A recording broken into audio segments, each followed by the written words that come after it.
Welcome to the bird media. నేను మీ పవన్ కృష్ణమూర్తి. మహాత్మా గాంధీ గ్రామీణ ఉపాధి హామీ పథకం, మన్రేగా అంటే నరేగా అంటాం మనం మామూలుగా. అలాగే దాని పేరు మారుస్తూ ఇటీవల కేంద్ర ప్రభుత్వం నిర్ణయం తీసుకుంది జీ రామ్జీ అని దానికి పథకం నామకరణ చేసింది. సరే, గాంధీ గారి పేరు తీసేసినంత మాత్రాన గాంధీ గారిని ఏమైనా చెరిపేయగలుగుతారా అని చెప్పని అన్నారు. పేర్లు మారిస్తే ఏముంది, పేర్లు మార్పు అనేది మనకేం కొత్త కాదు. ఏ ప్రభుత్వం వస్తే వాళ్ళు దానికి తగ్గట్టుగా మార్చుకుంటూ పోతున్నారు కాబట్టి పేర్ల సమస్య కాదు ఇక్కడ. బట్ పథకం అనే దాంట్లోనే సమస్య, పథకం అమలులో ఉన్నటువంటి సమస్య. అసలు ఈ చెత్త సలహా ఎవడిచ్చాడు ప్రధాని నరేంద్ర మోడీకి, లేదంటే కేంద్ర ప్రభుత్వానికి? ఈ చెత్త సలహా ఎవడిచ్చాడు అసలు? ఎందుకంటే రాష్ట్రాలు పేదరికంలో ఉన్నప్పుడు, సరే దానికి కారణాలు ఏవైనప్పటికీ కూడా అవి ఉచిత హామీలా, లేదంటే మితిమీరిన అవినీత, లేదంటే మితిమీరిన ఖర్చులా, లేదంటే కరువు కాటకాల, వీటి వల్ల రాష్ట్రాలు వెనకబడతనంతో ఉండడం, ఆదాయంలో వ్యయంలో కాస్త ఇంబ్యాలెన్స్ ఉండడం, కేంద్రం నుంచి గ్రాంట్లు వాళ్ళకి సకాలంలో రాకపోవడం, వచ్చినా కూడా సరిపోకపోవడం, ఇవన్నీ కూడా కారణాలు అవుతున్నప్పుడు, ప్రజలకి ఖర్చు చేసేటువంటి స్తోమత సరిగా లేనప్పుడు, ఆదాయం కోసం వలసలకి వేరే రాష్ట్రాలకు వెళ్ళిపోతూ ఉండడంతో ఈ ఇంబ్యాలెన్స్ అనేది దెబ్బతింటోంది అని చెప్పి వలసల్ని ప్రోత్సహించకుండా ఎక్కడికక్కడ ఉపాధి దొరికేలాగా కేంద్ర ప్రభుత్వం ఆనాడు ఆర్థిక నిపుణులు అందరూ ఆలోచించి తీసుకొచ్చినటువంటిదే గ్రామీణ ఉపాధి హామీ పథకం, జాతీయ గ్రామీణ ఉపాధి హామీ పథకం. అది గాంధీయా, నెహ్రూవా, లేదు అంటే రామ్జీ అన్నట్టుగా రాముడి పేరు పెట్టుకున్నారా, లేదంటే ఇంకొకళ్ళది పెట్టుకున్నారా, ఇవన్నీ అనవసరం. పేరు పక్కన పెట్టేయండి. అది జాతీయం, అంటే భారతదేశ ప్రభుత్వానిది గ్రామీణ ఉపాధి హామీ పథకం అని పెట్టారు. దీంట్లో దాదాపుగా 75% నిధులని ఏ రాష్ట్రం మీద భారం పడకూడదు అన్నటువంటి దాంతో 75% నుంచి 80% నిధుల్ని కేంద్ర ప్రభుత్వం పెట్టుకునేది, 20% నిధులు రాష్ట్రానికి వదిలేసేవాళ్ళు. ఖచ్చితంగా 100 రోజులు ఉపాధి హామీ కింద 100 రోజుల పని దినాలు వాళ్ళకి వెళ్లాల్సిందే.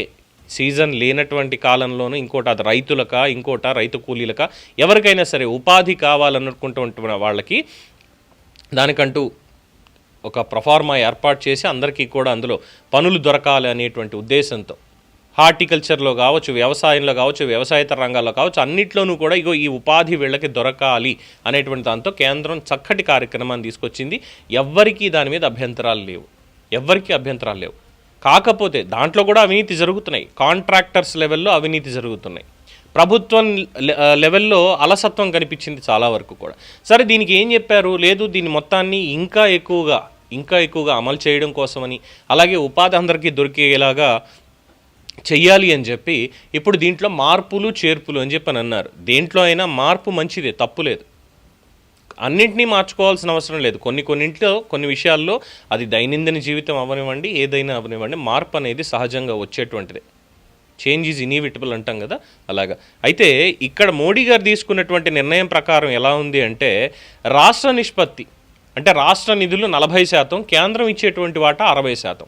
అంటే 80% వాటా నుంచి 20% వాళ్ళు కట్ చేసుకొని రాష్ట్రం మీద అదనంగా 20% భారం అనేది రాష్ట్ర ప్రజల మీద పెట్టారు, రాష్ట్ర ప్రభుత్వం మీద పెట్టారు.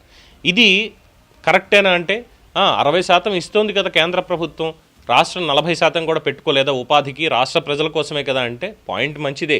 కానీ అన్ని రాష్ట్రాలు పెట్టుకోగలుగుతాయా? అన్ని రాష్ట్రాలు ఆర్థికంగా స్వావలంబనతో ఉన్నాయా? అన్ని రాష్ట్రాలు ఎక్సెస్ బడ్జెట్ తోటి, ఎక్సెస్ రెవెన్యూ తోటి ఏమన్నా ఉన్నాయా ఇమీడియట్గా పెట్టుకోవడానికి, ఆ బిల్లులు ఇమీడియట్గా క్లియర్ చేసుకోవడానికి? రాష్ట్ర ప్రభుత్వాలు దాదాపుగా లోటు బడ్జెట్లో నడుస్తున్నటువంటివి, రెవెన్యూ లోట్లో నడుస్తున్నటువంటి రాష్ట్రాలు కూడా ఉన్నాయి. ఆర్థికంగా ఫీజిబిలిటీ లేకుండా పన్నులు తగ్గించేసుకొని, మా దగ్గర నిధులు లేవు కాబట్టి రాష్ట్రం మా వాటా మేము ఇవ్వడానికి లేదు, కేంద్రం ఇచ్చేటువంటి 60%తోటే ఈ కార్యక్రమాలు నడిపించండి అని చెప్తే, సరే కేంద్రం ఇస్తుంది, మరి మిగతా 40% రాష్ట్రం దగ్గర లేదు. సో పన్నులు తగ్గిపోయాయి, ఉపాధి తగ్గిపోయింది, మళ్ళీ వలసలు పెరుగుతాయి. మళ్ళీ వలసలు పెరిగితే మళ్ళీ గొడవలు మొదలవుతాయి. అదిగో ఫలానా రాష్ట్రం వాళ్ళు మా దగ్గరికి వలసలు వచ్చేస్తున్నారు ఈ పనుల కోసం, ఇక్కడ మరి మా వాళ్ళకి అవసరం లేదా అన్నటువంటి పాయింట్ రైజ్ అవుతుంది. ప్రాంతాల మధ్య మళ్ళీ విభేదాలు మొదలవుతాయి. ఇవన్నీ కూడా ఆలోచించాల్సినటువంటి పని లేదా? ఎవడైతే సలహా ఇచ్చాడో వాడు ముందు సలహా ఇచ్చినటువంటి ఆ అపర మేధావులు ఎవరో తెలియదు, కానీ రాష్ట్రాలకి 40% పెట్టి, ఎందుకంటే రాష్ట్ర పన్నుల వాటాల్లో చెల్లిస్తున్నారు అన్నారు. పన్నుల వాటాలు రాష్ట్రాల నుంచి వసూలు చేసే దాంట్లో రాష్ట్రాలకు తిరిగి ఇస్తున్నా ఉన్నారు. తీసుకునేది రూపాయి అయితే ఇచ్చేది మాత్రం 5 పైసలు అన్నట్టుగా ఉంది పరిస్థితి. అది ఒక్కొక్క రాష్ట్రానికి ఒక్కొక్కలాగా. జీడిపి ప్రకారం క్యాలిక్యులేట్ చేసుకున్న సదరన్ స్టేట్స్ నుంచి వచ్చేటువంటి దాన్ని ఎక్కడెక్కడ పంచుతున్నారు, ఎలా వాటాలు ఇస్తున్నారు జీఎస్టీ ప్రకారం అని చూసినప్పుడు కూడా అన్నిట్లోనూ అన్యాయమే జరుగుతోంది. మరి ఇవన్నీ కూడా బ్యాలెన్స్ చేయాల్సినటువంటి పరిస్థితి ప్రధాని నరేంద్ర మోడీ గారి క్యాబినెట్ మీద ఉంటుంది.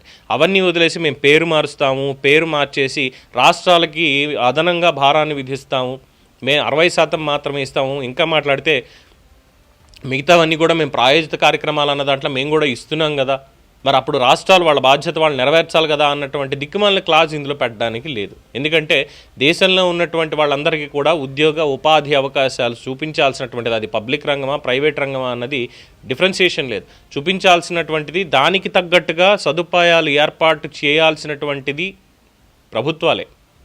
ఎందుకంటే ఒక ఫ్యాక్టరీ రావాలి, దానికి ప్రోత్సాహకాలు ఇస్తే వాళ్ళు వచ్చి అక్కడ పెడతారు, తద్వారా ప్రొడక్షన్ స్టార్ట్ అయ్యి అక్కడ ఉన్నటువంటి వాళ్ళకి ఉపాధి పెరుగుతుంది, తద్వారా అనుబంధ రంగాల సంస్థలు ఏవైతే ఉంటాయో అనుబంధంగా ఉన్నటువంటిది ఒక ఫ్యాక్టరీ వచ్చినంత మాత్రాన కేవలం అందులో పనిచేసే వాళ్ళు మాత్రమే బాగుపడతారనుకుంటే పొరపాటు. ఒక పరిశ్రమలో పనిచేసే వాళ్ళ మీద ఆధారపడి, ఒక కుటుంబం మీద ఆధారపడి ఇంకా 20 కుటుంబాలు ఉంటాయి.